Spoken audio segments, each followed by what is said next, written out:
Кек болу үшін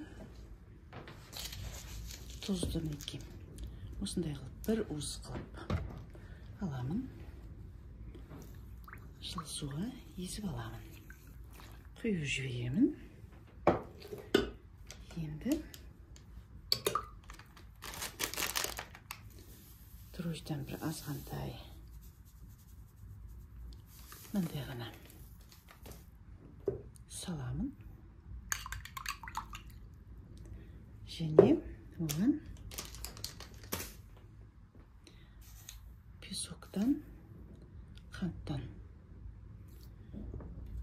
3 қасық саламын.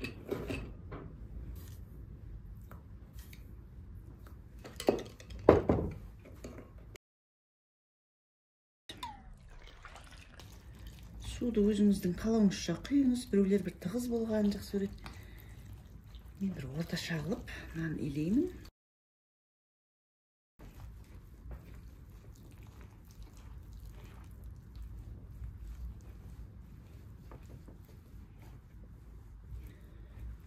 Бұл нанның енді өлшемі жоқ. Өздеріңіз білесіз қанша, өзіңізге қанша керек. Мен негізі осылай илеп қоямын да, ашмай тұрып холодильникке салып қоямын. Сосын аздан-аздан алып пісіре беремін.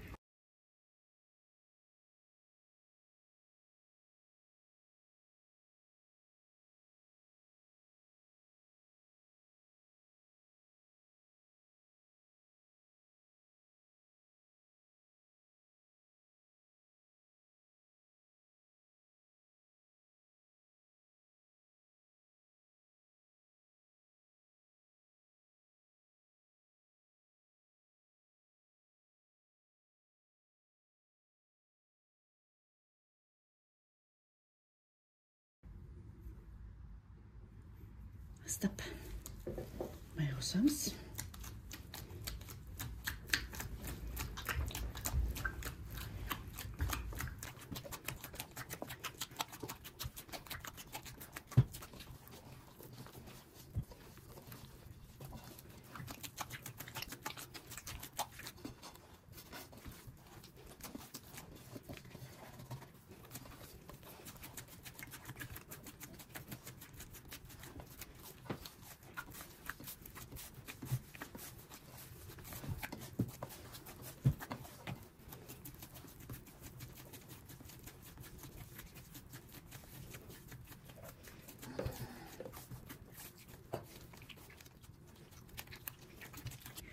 Енді осыны қолды суға салып илей беремін. Жауып, жылы орап қоямыз. 1 сағатта ашиды. Нанымыз да ашыды.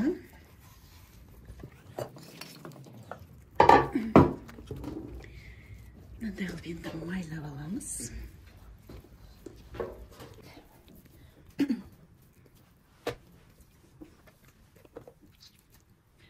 Мен көп пісірмей-ақ қояйын, өйткені азғантайдамыз. Мен бүгінгі мақсатым бір илеген наннан 2 түрлі қылып нанды пісіруге болатынын көрсеткім келді. Міне осылай жаямыз, және осындай жұқалау қылып жаямыз. Бұны тек шай қайнағанша пісетін нан бұл. Кәдімгі даладағы табананға, табаға пісірген сияқты болып, өте қатты қызып тұрған нанға жұқа қылып тек салып аламыз.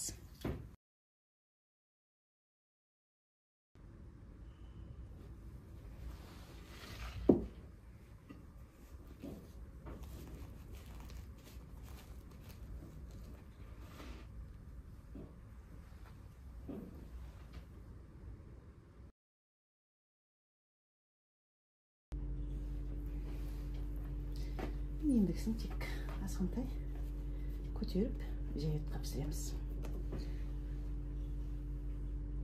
Бір 10-15 минут көтеріп қоямыз. Пісті.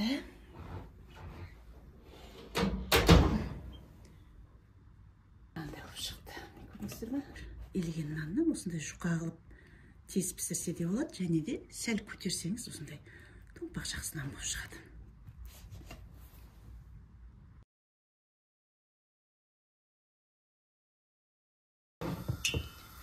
Бауырсақты мен тек кішкене осындай қылып тек дөңгелектей беремін.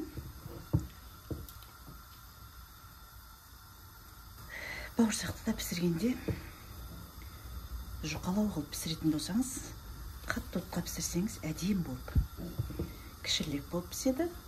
Ал егерде қалыңдау бауырсақ пісіргіңіз келсе, онда жай отта пісіресіз. Өте жай да емес, өте қатты да емес, бір орташа отта пісірген дұрыс. Осындай қылып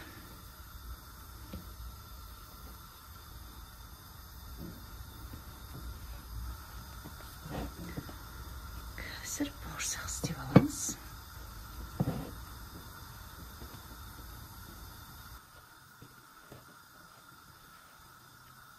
Осындай қылып пісіріп аламыз. Мінекей майымыз қызды.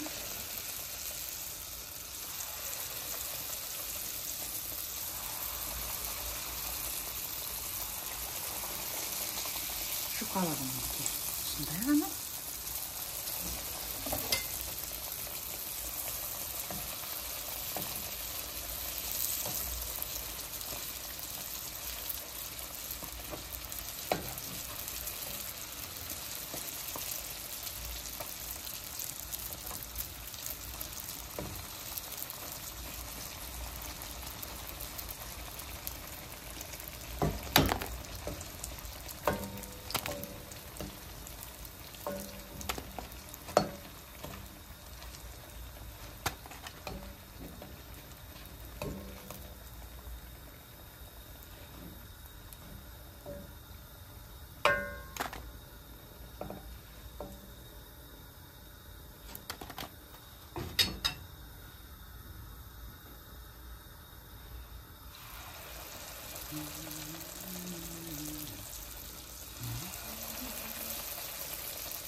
Уже біреуін салғанша, бәрін салғанша біреулер пісіп жатыр уже.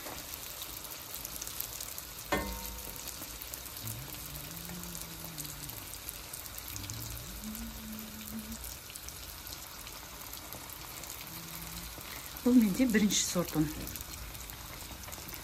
Желаевский деген бірінші сорт. Аппақ екен өзі.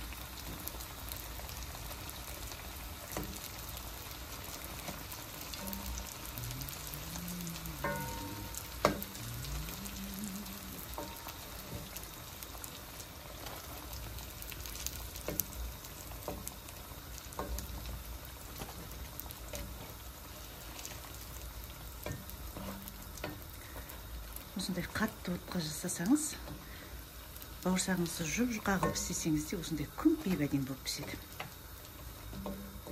Іші шикі болмайды, өйткені бұл қалың емес.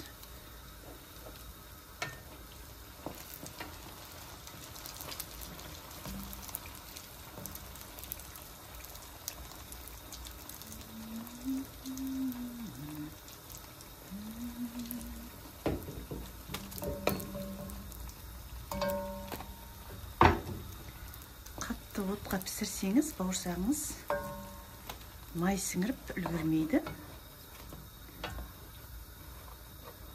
Жақсы болып піседі.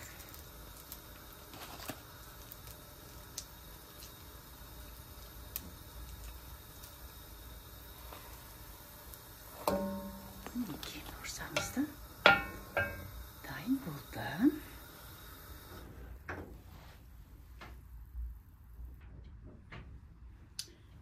Бауырсағымыз да дайын болды. Ортасы ешқандай шик емес. Осындай болып шықты.